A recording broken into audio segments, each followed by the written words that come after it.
Queridas hermanas y hermanos, sean muy bienvenidos a nuestra casa de oración. En este día queremos saludar especialmente a cada niño, a cada niña y dar gracias a Dios por sus vidas. Que Dios bendiga a cada niño, los guarde, lo proteja y permita que crezcan siempre rodeados de su amor y de personas que se acerquen cada día más y los lleven a acercarse cada día más a Él. Hermanos y hermanas, el Evangelio del día de hoy se encuentra en el libro de Mateo, en el capítulo 14, desde los versículos 22 al 33. Desde el 22 al 33, y dice así. Enseguida, Jesús hizo a sus discípulos entrar en la barca e ir delante de él a la otra ribera, entre tanto que él despedía a la multitud. Despedida la multitud, subió al monte a orar aparte, y cuando llegó la noche, estaba allí solo. Y ya la barca estaba en medio del mar, azotada por las olas, porque el viento era al contrario. Mas, a la cuarta vigilia de la noche, Jesús vino a ellos andando sobre el mar. Y los discípulos, viendo andar sobre el mar, se turbaron diciendo: ¡un fantasma! Y dieron voces de miedo. Pero enseguida Jesús les habló diciendo: tened ánimo, yo soy, no temáis. Entonces se le respondió Pedro y dijo: Señor, si eres tú, manda a que yo vaya a ti sobre las aguas. Y él dijo: ven. Y descendiendo Pedro de la barca, andaba sobre las aguas para ir a Jesús. Pero al ver el fuerte viento tuvo miedo y comenzando a hundirse, dio voces diciendo: Señor, sálvame. Al momento Jesús, extendiendo la mano, asió de él y le dijo: hombre de poca fe, ¿por qué dudaste? Y cuando ellos subieron en la barca, se calmó el viento. Entonces los que estaban en la barca vinieron y le adoraron diciendo: verdaderamente eres Hijo de Dios. El Señor bendiga su palabra. Me imagino que la mayoría de ustedes conocen la historia de el caballo de Troya. El caballo de Troya, en la gran literatura clásica, grecorromana, anterior incluso, se habla de que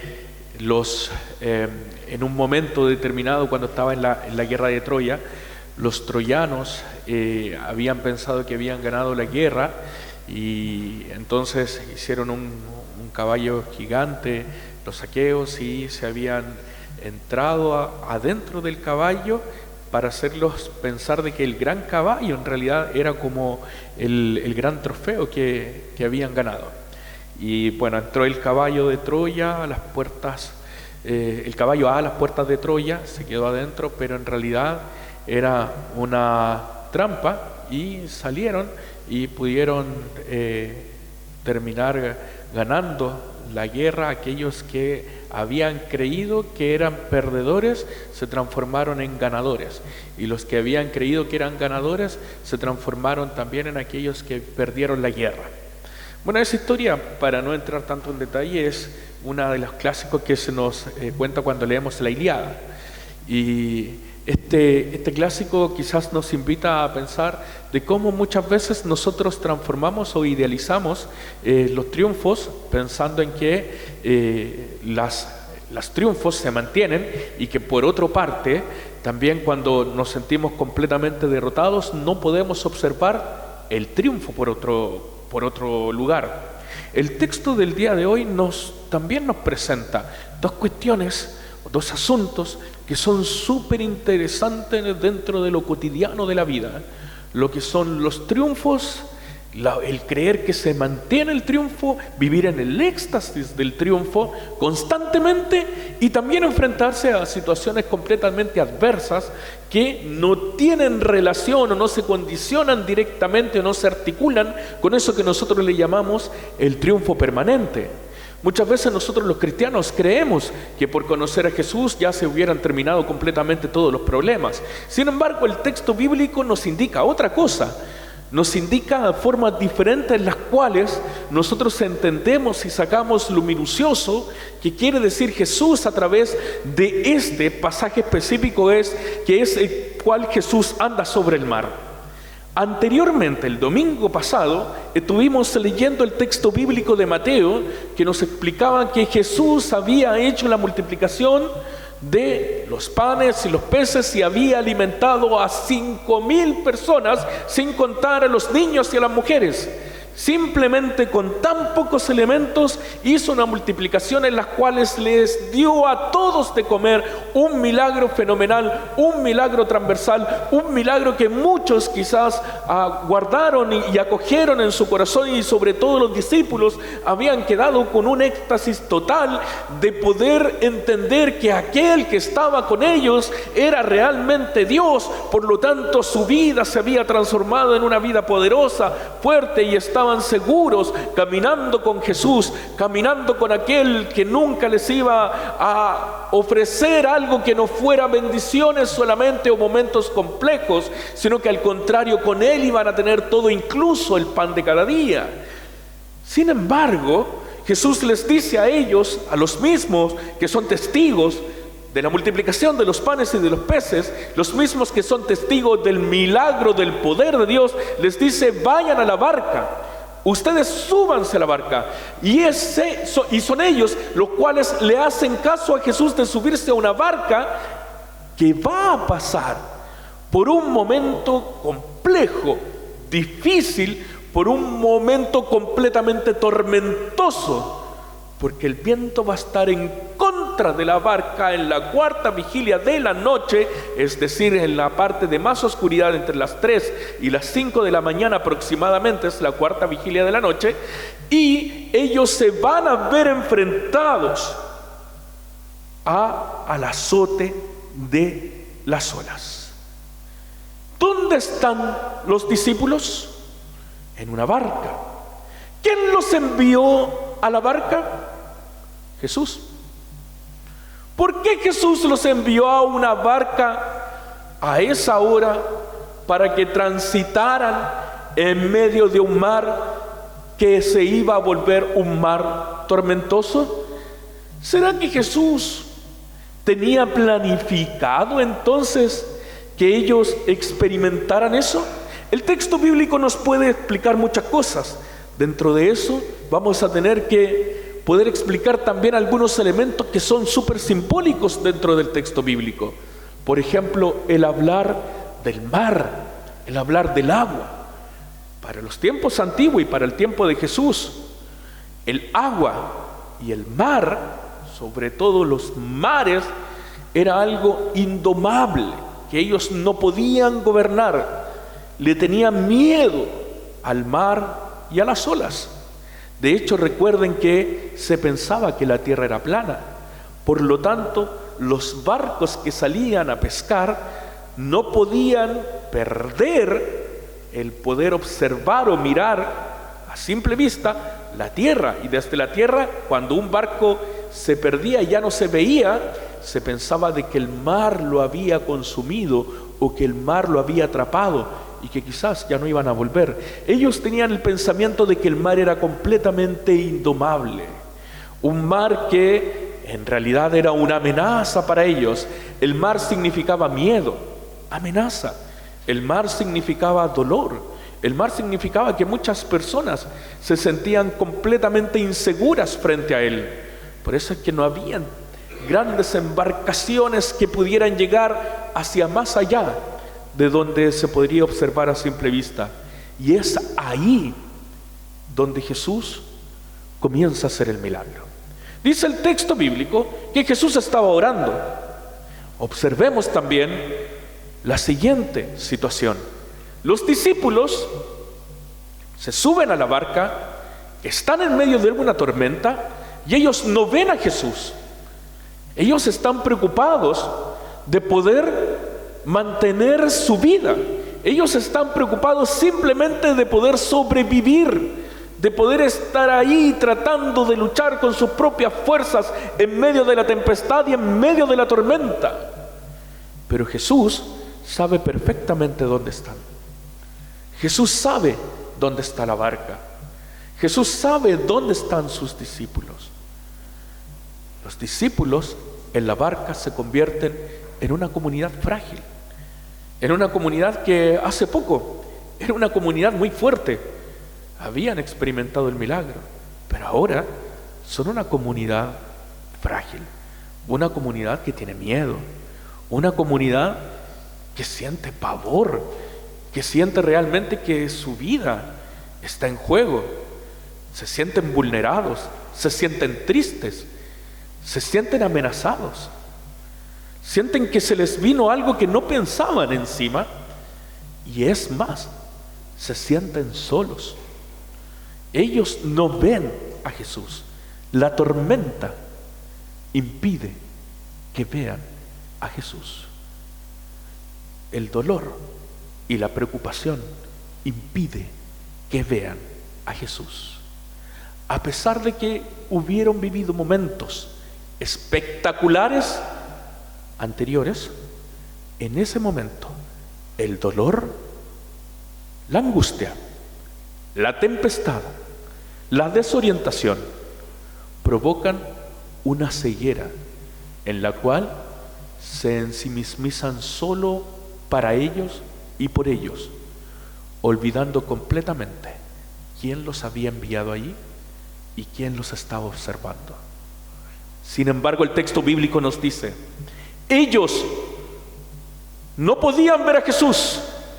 Es más, tenían vagas ideas de quién podría haber sido, un fantasma. Sin embargo, Jesús nunca perdió la vista sobre ellos. Siempre les estuvo mirando. Jesús siempre tuvo el control sobre ellos. En todo momento sabía dónde estaban cada uno de ellos y cómo estaban pasando también el momento. ¿Qué es lo que hace Jesús cuando ve que estamos viviendo cada uno de nosotros una tormenta? No viene a recriminarnos, no viene a retarnos, no viene a decirnos que es culpa de nosotros que vivamos las tormentas. No viene tampoco a encararnos lo mal que hemos hecho las cosas.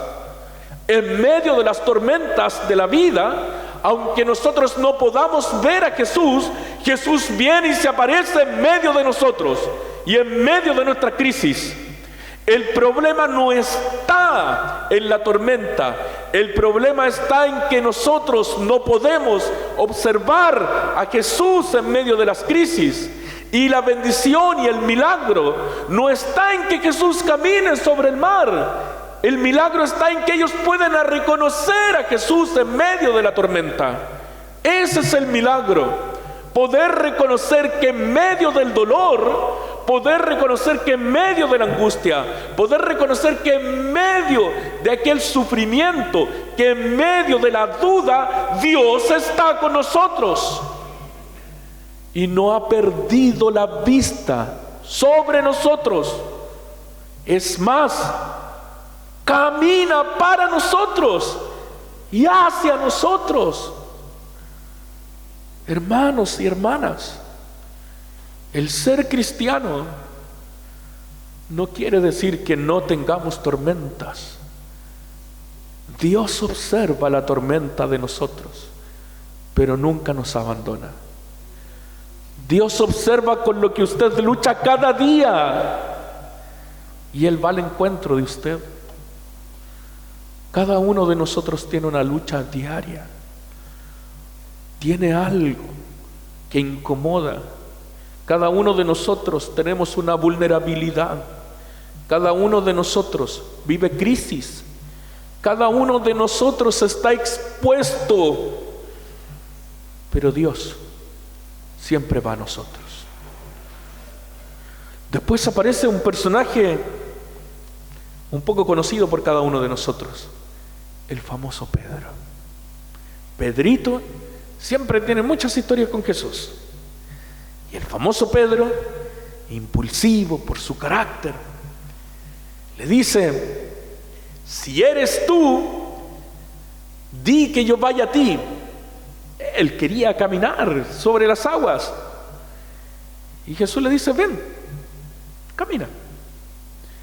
¿Qué hizo Pedro? Pedro tuvo el valor y la valentía. A veces miramos a Pedro como que fue un imprudente que quiso caminar. No, Pedro tuvo el valor y la valentía, se arriesgó y quiso comprobar por él mismo que realmente Dios estaba con él. Y salió de la barca, salió del momento de la crisis, no se quedó en la crisis, no se quedó en la tormenta, no se quedó en el dolor, no se quedó en la angustia, no se quedó en el miedo, salió de ahí y quiso caminar. El Señor puede provocar algo en nosotros. El Señor puede hacer el milagro en nosotros, pero somos nosotros que debemos también salir de nuestras comodidades de la fe, salir de la forma en la cual rutinariamente vivimos nuestra relación con Dios y arriesgarnos siempre un poco más, porque en ese arriesgarnos salimos del miedo, salimos de la angustia y dejamos atrás el dolor y empezamos a caminar con Dios. Pero mira lo que le pasó a Pedro, me van a decir ustedes. Se empezó a hundir. Pedro salió de la barca, vio a Jesús y caminó. ¿Y cuándo se empezó a hundir? Cuando sacó la vista de Jesús. Es decir, ¿cuándo empezó a hundirse? Cuando volvió a poner su vista en los problemas, en el dolor, en la angustia, en lo malo, en las amenazas. Ya no creía en la esperanza. Su desesperanza fue más fuerte que su esperanza. Y a veces, hermanos, vivimos cíclicamente también eso. Muchas veces nos arriesgamos y decimos, vamos con todo. Y cualquier cosa, cualquier situación de la vida nos hace volver a caer y volver atrás. Es humano, el errar es humano, claramente. Vamos a seguir errando y nos vamos a seguir equivocando, pero el texto va un poquitito más allá. El texto nos dice, no pierdas de vista a Jesús. Aunque estés caminando en medio de la tormenta, no pierdas de vista a Jesús. Aunque creas que te vas a hundir, no pierdas la vista en Jesús. Aunque sientas que ya todo fracasó, que ya todo terminó, que ya nada tiene solución, aunque sientas que no resultaron tus planes como querías, no pierdas la vista en Jesús, porque Él es el único que te va a sostener. Es Cristo el que de forma inmediata actúa cuando Pedro le dice, Señor, ayúdame, y al instante lo asió de la mano. No esperó que Pedro se arrepintiera, no esperó que le remordiera la conciencia, no esperó que le dijera una confesión o afirmación ortodoxa o completamente cognitiva o coherente. Jesús vio primero la necesidad del ser humano, lo tomó, lo asió y lo salvó. El texto nos dice que cada vez que nosotros acudimos a Dios, Dios va a extender su mano. Dios va a extender su mano. Y no es una recriminación el decirle hombre de poca fe. Muchas veces lo hemos leído desde ahí, porque tuvo poca fe, entonces por eso se hundió. No, Pedro no se hundió porque tuvo poca fe. Pedro se empezó a hundir porque sacó su vista de Jesús. Pero es más, a ese hombre de poca fe Jesús lo salvó. La gracia de Dios, hermanos y hermanas, es para todos nosotros. No necesitamos experimentar una fe completamente tremenda cognitivamente o intelectualmente. Basta con creer para saber que Dios nos salvó. Basta con creer que Dios está ahí con nosotros para obtener su mano de protección y de salvación. Poca fe o mucha fe, hombre de débil fe, hombre de una fe pequeña, Aún así, Jesús lo salvó. Y nosotros muchas veces creemos que porque nuestra fe es pequeña, Dios no hace el milagro. Hermano y hermana, el milagro ya está hecho. Dios ya vino al encuentro por nosotros. Tenemos que abrir nuestros ojos, salir del miedo, de la angustia y del dolor y caminar hacia el resucitado, porque Él también resucitará nuestras vidas. Y ese ánimo y esa esperanza y ese gozo de saber que no estamos solos es la razón de nuestra fe, la razón de poder adorar, servir y seguir a Jesús. Por lo tanto, hermanos y hermanas, el que Jesús haya aparecido caminando sobre el mar simboliza que Dios tiene control incluso sobre los miedos, sobre las angustias y sobre los dolores. Todo lo cual el ser humano le pueda temer, Dios lo somete a sus pies, porque es Dios, y todo se somete bajo de Dios. Ni la tormenta, como lo decía Pablo, ni aun los ángeles del cielo podrán apartarnos del amor de Cristo Jesús. Ni lo alto, ni lo profundo, ni ninguna otra cosa creada. Nada nos apartará del amor que nos tiene Dios por medio de Cristo Jesús. Por lo tanto, ninguna tormenta, ningún mar, ninguna inseguridad, ninguna desesperanza, ningún fracaso, ningún dolor generará que Dios no esté con usted. Al contrario, en ese dolor, miedo, angustia, Dios se aparece a nosotros.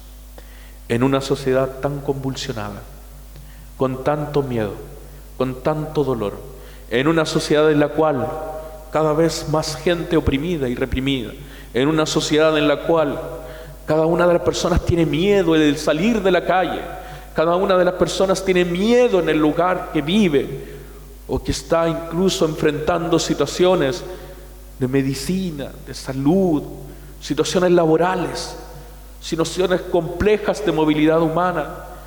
Nosotros hoy día afirmamos que en medio de las crisis Cristo está con nosotros.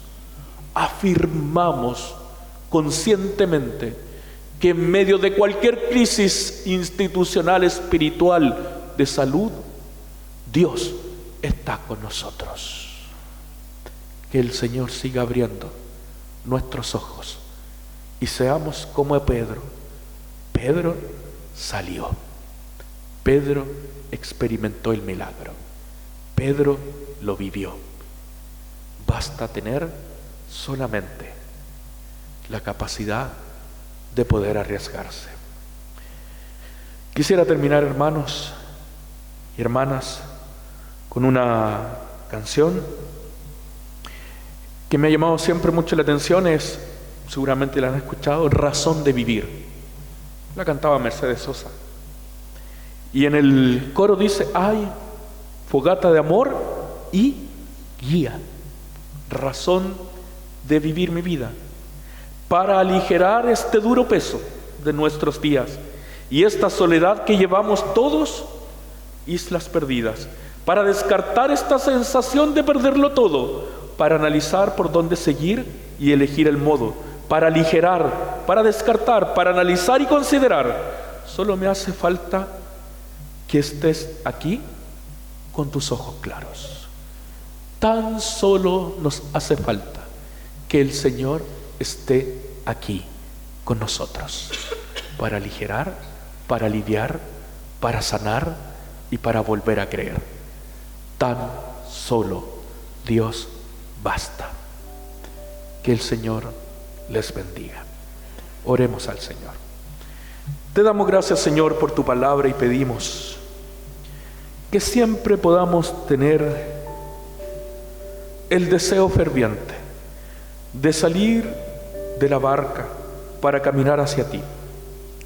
Que podamos tener la certeza de que al momento de vivir las tormentas y cuando creemos que nos estamos hundiendo, podemos clamar a ti, porque tú siempre estarás con nosotros y tú siempre nos levantarás. Haznos creer, Señor, que en medio del dolor tú te manifiestas y que es ahí cuando más reconocemos al Cristo que nos ama, que nos acoge, que nos cuida, que nunca perdió su vista sobre nosotros. Las tormentas de la vida son parte de la vida, pero tú, Señor, también eres la parte fundamental de nuestra fe, y por eso seguimos creyendo, seguimos cantando, seguimos alabando tu nombre, porque contaremos siempre de tu maravilla, de tu misericordia, y este mundo sabrá de que Cristo vino y está presente en medio de nuestras vidas. En el nombre de Jesús. Amén.